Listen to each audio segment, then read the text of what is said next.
move my life in that direction, ensuring that Bitcoins does not get co-opted by the Rothschilds and the Rockefellers and so forth, because it is a freedom provider for the rest of humanity, because you can't create more. It's mathematically impossible. And a lot of you are skeptical, a lot of you don't believe in the Bitcoin system, and that's fine. You can stay on the sidelines, but if you really, really want to become wealthy in the future, I would suggest you take $1 frickin' $1. It's just $1. Get some Bitcoins. Put it away. It goes to nothing. Who cares, right? You only spent $1. You'll get a million Satoshis for $1. The way I see it, that will be worth $1 million just for inflation once Bitcoin gets to where it's going to be. And it's kind of sad because I was proud of the fact that once at least 5 people have become either millionaires or well off that have emailed me thanking me for recommending Bitcoins.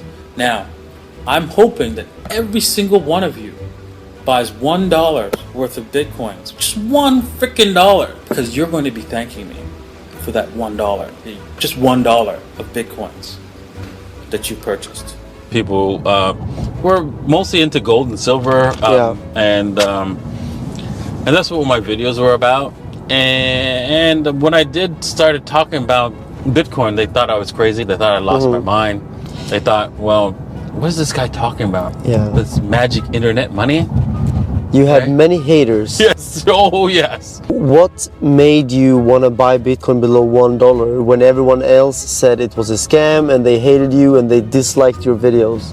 Well, the reason why is because I understood how our monetary system is. It's a scam. It transfers wealth from the poor and the middle class through inflation. It is the biggest Ponzi scam in the history of mankind. Because for the first time ever, this scam has always been around, right, for thousands of years. But for the first time ever, it's global. For the first time in the history of mankind, this scam has gone global. And like every single Ponzi scam, you need more and more people to join in. Well, what happens if you have a Ponzi scam where everybody has to be in it? So it's easier for it to last long and not seem like a scam. You were so convinced that the fiat money system, Yes, the dollar and the it was yen, not going to work. And whenever it does come to an end, the problem is that everybody becomes impoverished, and only a few people, the worst of the worst, become wealthy. Why is that? Well, because somebody who wants to steal, right, look for ways to steal from people without getting caught.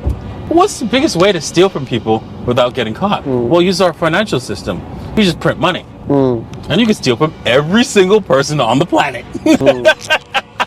And it's actually been talked about in the Bible that was going to happen in the future, that they would pay you the money and then take it from the bottom of your purse, right? And it wasn't, when I remember hearing about it as a child, I didn't get it. And now learning about how our financial system works, it all makes sense. Wow, I'm so glad that I saw this. But at the same time, I wanted all my viewers to take full advantage of what I'd seen back in March of 2011. I begged them. I pleaded with them. I explained that I'm a software developer, right? I know that this is going to work, right? I've read through the source code, right? I understand the white paper, and I explained it as best as I could and as simply as I could, that this is going to be a means of transferring wealth from one person to another, right, without a central authority. Huge. This is a huge difference compared to what we used to do, where, for example, when we're on a gold standard, we need a central authority to ensure the gold is backed up with the paper note or the digital note. The problem with that is that the central authority can be corrupted. And if you don't think that the central authorities are corrupted, well, isn't it in the Constitution that only gold and silver is money and nothing else, right? Yes. And in fact, right, it's actually a death penalty to create money, and it's actually written as a death penalty. So you don't have a central authority to be corrupted. Yeah. So without a central authority being corrupted, the system can't change. Yeah. So this makes it that much more powerful than using a central authority and gold. Well, there's a meme going on, right, between Morpheus and Neo. Yeah. And Morpheus asks, so what do you mean? I'm going to be able to sell this for $1 million? No, Neo. When you're ready, you won't have to. And so I'm looking for the day that I'm not selling it, I'm just buying stuff with it. I would say that I've started off as a programmer and I always had a goal set in mind. The key thing is to always have goals in mind. Even that's a mindset approach too, right? Maybe it's not like visualizing, but it is a form of visualizing, because if you set this, hey, I want to accomplish this, you will accomplish it. And so I always had life goals that I wanted to accomplish. Now, I went way beyond my original life goals. One was to earn a few $100,000 a year, and I went past that. And also to have a family and stuff like that, and I did have that. And so I accomplished all my goals, and that's the key thing I think people should do, is make sure you know where you're going. Because if you don't know where you're going, can you imagine if you jumped on a plane and you just said, yeah, take me somewhere. The pilot would go like, where are you going? Just whatever, right? It wouldn't work, right?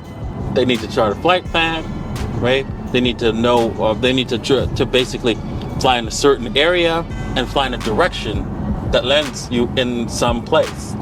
They can't just go anywhere, because they could run out of fuel and then crash. And so that's what happens to people, is that they just let life take them anywhere. It's not the goal that really gets you the rewards. It's the journey. It's getting there. This is true. It yields greater rewards. And so when you get there, maybe you're happy for a day or two, and then it's like boring. When we trade, or even just deciding on doing any kind of action, there's always a feeling of fear, of doubt. Am I doing the right thing? And you have to just jump in and do it based on all the information you've learned, everything you know, and just execute. Because if you don't, well, life will pass you by. You'll miss opportunities, great ones, if you don't take a risk. Yes, sometimes you're going to be completely wrong, but there's always going to be that time where you're going to be hitting the ball right outside the park. And so that's what you're doing. That's why you're taking those risks. Now, there's ways to take risks that are safe, right? You always make sure that you don't go crazy, you don't go all in. You can do so if you're young, but if you're older, you might want to decide on, okay, maybe 2 to 5% risk, right, of any kind of task. But when you're young, you can go crazy, because you'll make it all back again. I guess unknowingly, whenever I focus on something, I get it. And I think that's why where anybody, if they just focus on whatever they want, and they just like, okay, so how am I going to get this? How am I going to do this? How am I going to accomplish this? What tasks am I going to need to do? Well, what's my plan going to be? How am I going to accomplish this plan? And then every time anything gets in my way, that becomes the way.